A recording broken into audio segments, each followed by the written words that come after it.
If you've been online the last few days, you've probably seen a lot of headlines about how real estate as we know it is coming to an end. The 6% commission is supposed to be going away, and homes are going to get more affordable. I've had a lot of calls and texts about this week, and I wanted to take a few minutes to clear some of these things up.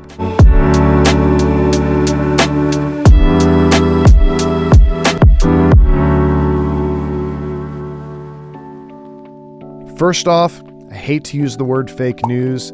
Like, I really hate using it, but the news isn't even covering the actual story, and what they're putting in the headlines is simply clickbait. Most people now believe that buyers have to pay their own commissions and that sellers no longer have to pay buyer's agent commissions at all. If you're not in the know on what's been going on, let me catch you up real quick. There's been a federal class action lawsuit against the National Association of Realtors. The DOJ stepped in, and in essence, they want to remove the field in the MLS that tells an agent how much commission is being offered by the seller to bring a buyer and sell the property. They're wanting to do this because they say that buyers have been unable to negotiate their commissions and sellers have been forced to offer a standard commission to the buyer. Buyers' agents will now have to negotiate their commission with their client up front before buyers are allowed to see any homes at all. So no more calling Zillow and having an agent meet you at the property. All buyers now, before even the listing agent can show the property that they've called on, these buyers have to sign some form of buyer's agency agreement with the agent or the broker who is actually showing them the property. Now, this is actually a good thing, and it's technically the way we were supposed to be behaving all along. Under the current rules, an agent is supposed to notify a buyer of the different options that they have for agency. There's this ugly disclosure we're supposed to show at the first opportunity, but it's rarely done anymore, and that's because the changes in real estate that have happened over the last few years make it impractical for agents when it comes to being competitive and just staying afloat in the business. Imagine being a real estate agent and you're trying to find clients to serve. Every day you wake up unemployed, and every day you got to find somebody to help. Now, everyone that you know seems to be doing all of their shopping on Zillow, so you sign up just like other agents that you're seeing around you for some Zillow leads. Now, you probably knew that agents do that, but what you might not know is that these leads in our market here in Kansas City right now, they cost about $1,100 per phone call. That's regardless of if it's a legit call or not. Is the home for rent? No, it's for sale.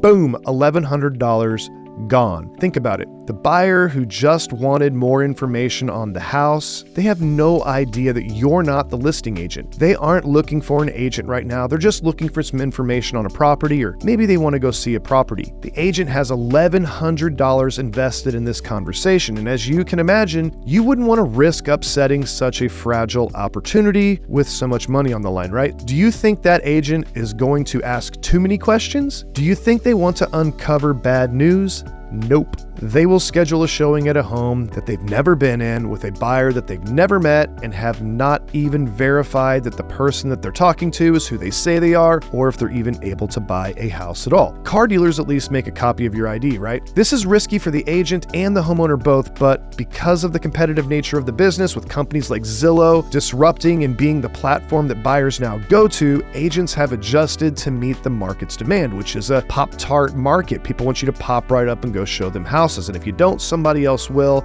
so you better go do it, right? Should an agent choose to say, wait, I need you to decide to work with me exclusively before I show this property that you're interested in to you, you can imagine that agent will quickly be out of business. Again, with the new changes, if it is enforced, all agents, including the listing agent, will have to get a signed agency agreement before anyone is allowed to see a property. Today's buyer wants instant information without a commitment, and they're used to it. So if the industry holds to this new rule and enforces it, this will be a shock to buyers who want to date around, look at houses, and not commit. I'm all for it because this keeps strangers who aren't even qualified to buy a house from being able to have such easy access to your house. There are a lot of creeps that call in, and they want agents to hop up and go show them a vacant property, and most agents do it every day because that's what the market has demanded of them. With these new changes, just like before, a buyer has the option to buy a home unrepresented or hire an agent to represent them, but unlike before, they will need to decide who they're going to hire up front, not after they've been shopping. If they choose to buy a home unrepresented, they'll need to sign a buyer's agency with each agent for each house they look at, or they'll be forced to limit their showings to only open houses. Now, if they choose to hire an agent to represent them, they will potentially be on the hook for that agent's commission or cost in the event that the seller of the house that they do buy does not agree to pay all or part of the agent's commission. Before, agents were able to market themselves as free to the buyer, which wasn't technically true, but agents were able to say, hey, the seller pays for me anyways, and if you don't hire me, the seller's agent is just going to get paid twice as much, so you might as well have representation. The real estate industry did a poor job of marketing buyer's agency. We as a whole seem to have missed the whole chapter in marketing on perceived value. Perceived value in its simplest form is the human belief that things that cost more are worth more and things that cost less are worth less, or in this scenario, things that cost more are worth paying attention to and things that cost less are not as important. And that, in essence, is what real estate has done to buyer's agency by presenting it as a free, built-in service that the buyer might as well take, a use it or lose it opportunity. It's the most frustrating part about marketing real estate to me. Everyone knows a real estate agent, and because everyone knows a real estate agent and there's no real cost to having a real estate agent, everyone feels obligated to hire a friend or a family member or a friend's family member who just got their license last week. There's an expression in business that I love. There's a gap in the market, but is there a market in the gap? And the gap in real estate is experience and abilities that only come from years of experience completing hundreds and hundreds of transactions. If you've been in the real estate business any amount of time, you see the gap, but the market doesn't see it too. But because the perceived value is being free, they also don't hold buyers agents to the same standards when selecting an agent as they do when they hire an agent to list their house. And that looks like it could be changing for the better. I think it's a good thing that buyers pause and consider who they're hiring. Do they want a pro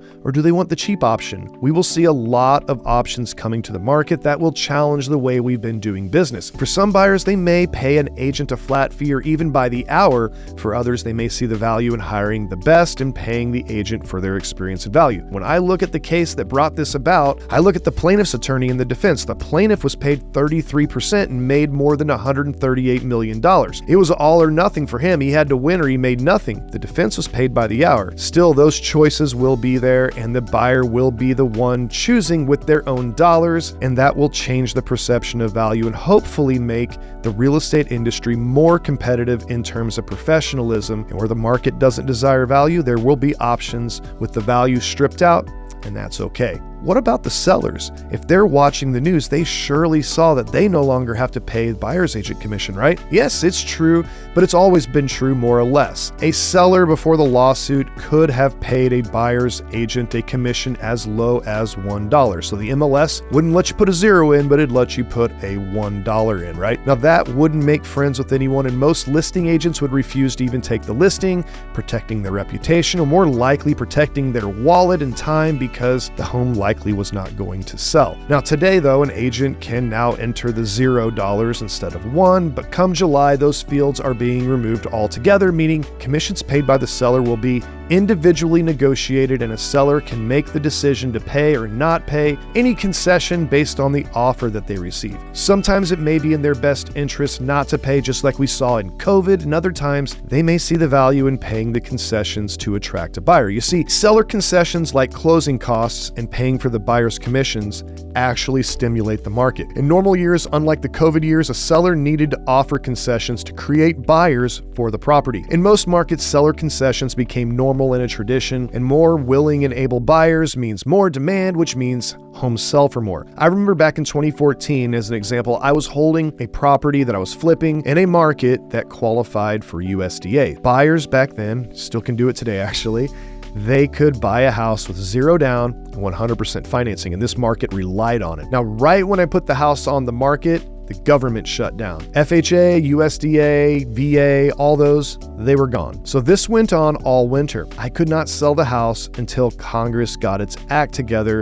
and that subsidized financing came back online. I mean, that sign set in the dirt. I had no showings until the week financing became available again. Even though sellers can choose to not pay buyers' closing costs and their buyer's agent's costs, it's probably not in the seller's best interest to do so. We may see a period where sellers try this because the media has misled them. Over time, it's much more likely we will see the market return to its natural form, and listing agents are able to advise their clients based on market conditions. Again, during COVID, we saw a time where buyers were paying their own agents' commissions to be competitive, and we may see that come back again soon as these rates keep coming down. In these heavy sellers markets, buyers may be in a position where they have to pay for representation or forego representation altogether. There's a lot that's going to change for real estate this year, and after reviewing the changes, I think it's going to be for the better. The easy money of buyer's agency has brought in too many hobbyists who are here just for the easy money. They're not here for the long term. Now those agents will have to advocate for themselves and be able to demonstrate their value as they're no longer free. And over time, I really think it's going to make real estate a stronger and more respectable industry. You're going to hear a lot of incorrect information from the news and from agents who may not even understand the impact fully. Business as usual is over, but that's going to be a good thing. In the short term, I do think this is going to be an additional burden for many first-time homebuyers. Housing affordability is probably not going to get better for this anytime soon, and if it somehow did make homes more affordable, it would be at the detriment of homeowners' equity. But you got to remember, many buyers can't afford payments easier than they can come up with additional cash, and that's the leverage with financing that has kept home values up all this time. Sellers are going to realize that, whether they figure that out